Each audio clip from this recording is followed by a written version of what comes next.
I am getting ready to go out to dinner, so I wanted to do my makeup and kind of talk to you guys about what I do for my very natural everyday look.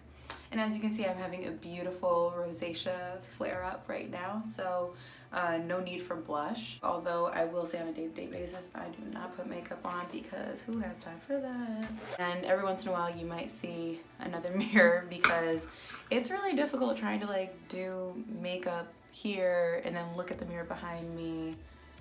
You guys don't understand how hard this is unless you actually do YouTube videos. First thing, you guys already know I take care of my skin, so everything is cleansed out of the shower.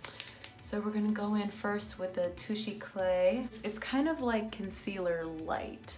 Like as I'm putting it on, it looks like, ooh, that's gonna be a lot of makeup. But once you start blending it in, it dissipates so well. And what I really like about this the most is that I don't have a lot of skin imperfections unless my rosacea kicks up and I have any breakouts.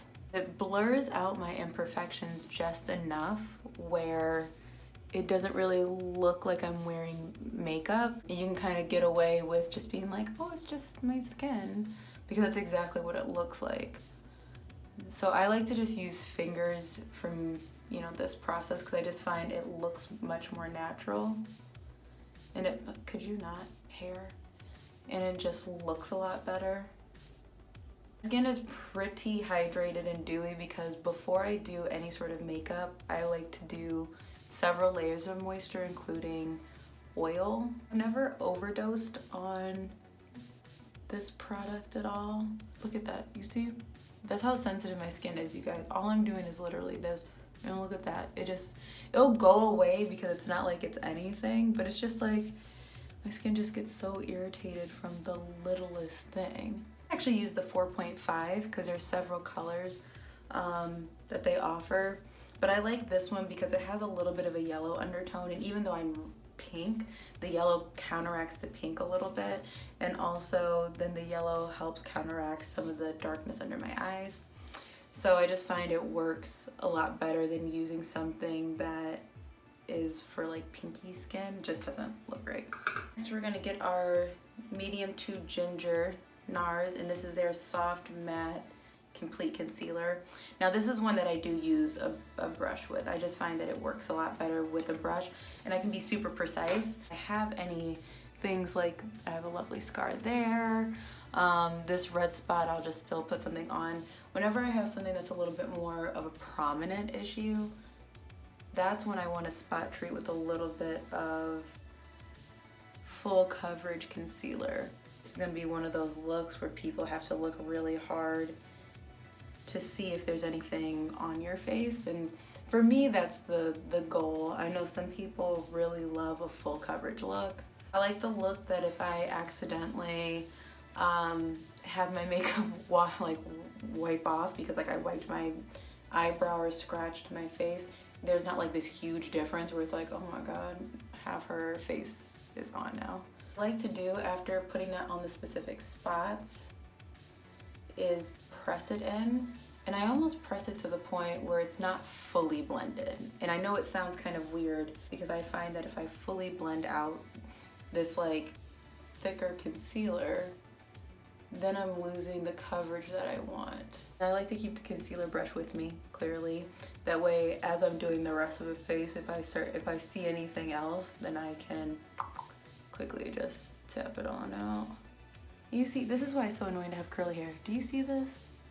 Do you see how beautiful everything else is, and then this decides to be an asshole? I literally will take these hairs out and cut them because it makes me so mad. I don't feel like having to get conditioner and gel and stuff. It's like, if you're not gonna act right the first time, then I'm not gonna give you a second chance. I just don't feel like it. This is the longest part of the makeup process because for me, the look is all about having really, really beautiful, seamless skin. Do you see what I'm talking about? How I blended that out too much? So it's about finding that perfect balance of I blend it so you don't see that there's makeup, but still leave the coverage there. Also, I'm not looking for perfection here. If you make your makeup look too perfect, that's when people know that you're wearing makeup. Next, we're going to set everything with our Hourglass ambient lighting powder. This one's diffused light, not really picking up on camera, but this one has more of a yellow background or undertone. Once again, because I have pinkness to my skin, I like to have something that's a little bit more yellow, because then I find that it helps counteract some of the redness. I learned to work with my pinkness in my skin by, you know, strategically letting some of the pinkness show through, because right now it looks like I have a blush on. So I don't use blush, I'll just layer some bronzer over it. That way I don't have to worry about that. All done. I like to use the Too Faced. This is how you know I've had this forever, you can't even see what it is. But it's their chocolate one. I'm pretty sure it's like the medium colored because I'm pretty light, so if I use anything darker, it just looks kind of crazy. I only like to really do bronzer right on the cheeks, chin, across the nose, and into the hairline. So kind of like where you would put, where the sun naturally hits, slash we're kind of like sculpting out the cheekbone a little bit. We're not doing like an actual contour because that would go underneath, but just enough where it's a little something, and then a little down the neck just so it doesn't look like I have a nice tan everywhere else and nowhere else.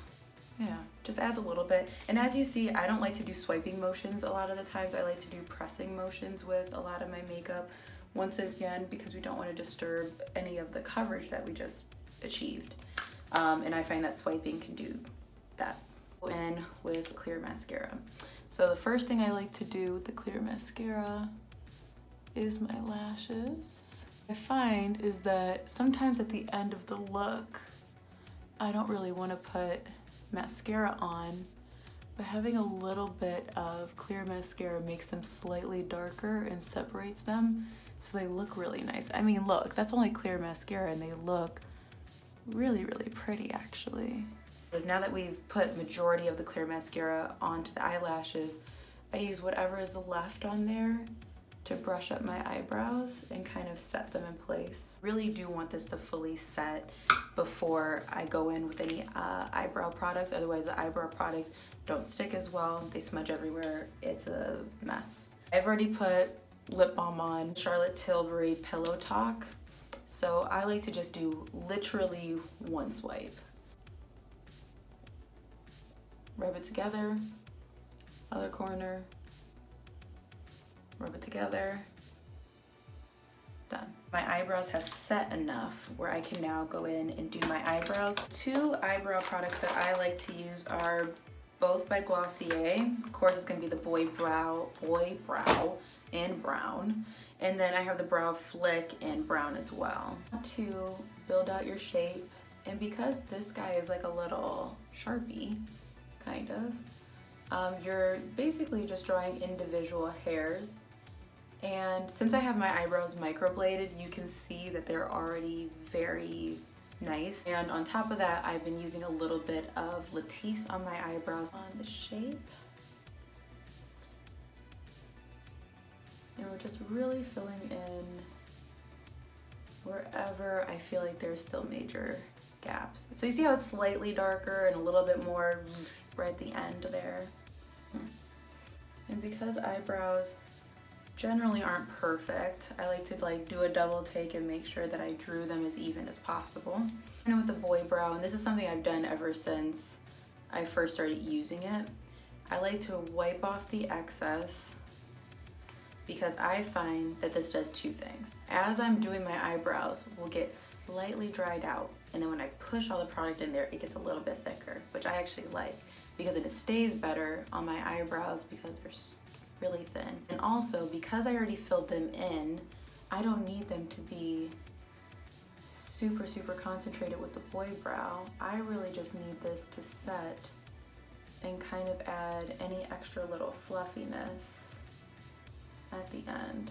Eyebrows do not naturally grow up. They naturally kind of grow like, I guess, a little up and then over. So I try and let them do what they want to do, because the second that I try and make them be like those fluffy eyebrows, they look crazy. So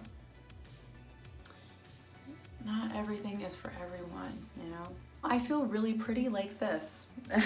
This is why I like to do all my other makeup. I traditionally don't do any sort of like eye makeup. Sometimes I'll do a really cool eyeliner or winged eyeliner or something like that, but generally I will not. So I'm not gonna add any mascara because I actually just like how it looks how it is. This is the final look. Real simple, real beautiful, super, super fresh skin. Please let me know if you kind of like these videos, if you like hearing me talk and talk through this stuff. I love you guys so much. Thank you for watching. Don't forget to subscribe. Button's right down below, and I will see you guys next week. Bye.